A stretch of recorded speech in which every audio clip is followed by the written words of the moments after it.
This morning in the UK, we had data from the British Retail Consortium, which measures retail sales.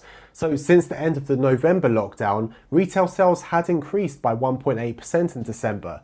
But obviously that positive note is kind of overshadowed by the fact that the UK first of all introduced further restrictions in mid-December, and then now currently we're in a third full lockdown.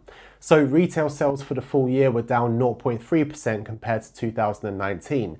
And since economic releases throughout last year were breaking records and not in a good way, it probably doesn't come as much of a surprise to you to hear that this is the worst performance in the 25 years worth of data.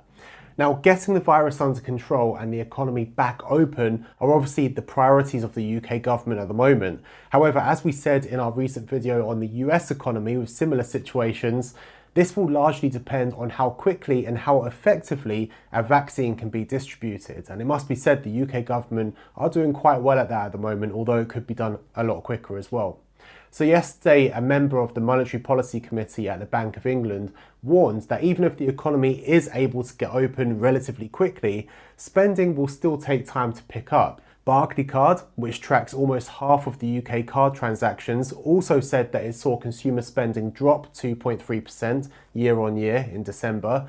However, on a positive note, they also said that consumer confidence was beginning to increase again as spending on non-essential items had increased.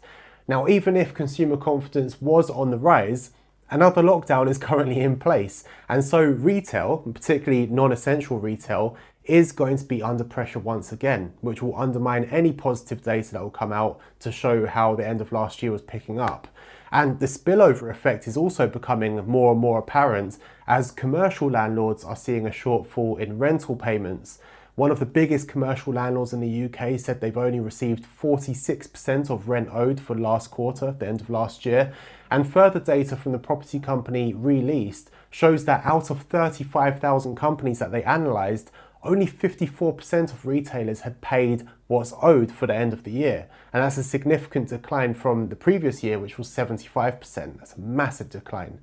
Now, there's a government moratorium to protect against evictions until March, but retailers could still be facing a breach of covenants with their lenders due to being forced into lockdown. You know, it's out of their control.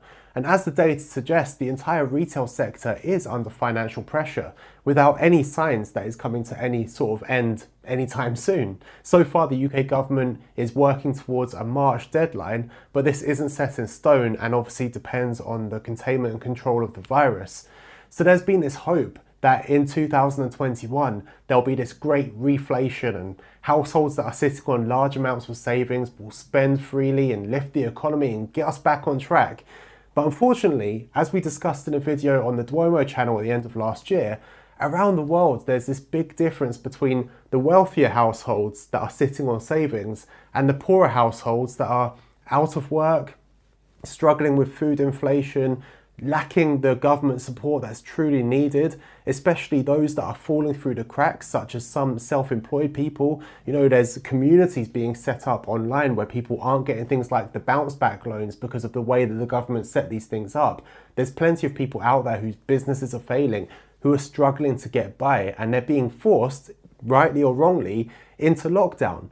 And in the meantime, Rishi Sunak is having his latest photo op in all the shops ready for his Road to PM scrapbook, and people are losing their businesses and not able to pay for their essentials. But anyway, that's just my opinion, and sorry for that bit of a rant at the end there. I'm going to blame the COVID for that one. But do let me know your thoughts in the comment section down below, and if you like this video, please do support the channel by hitting the thumbs up button and subscribing. Thank you so much for watching. See you in the next one.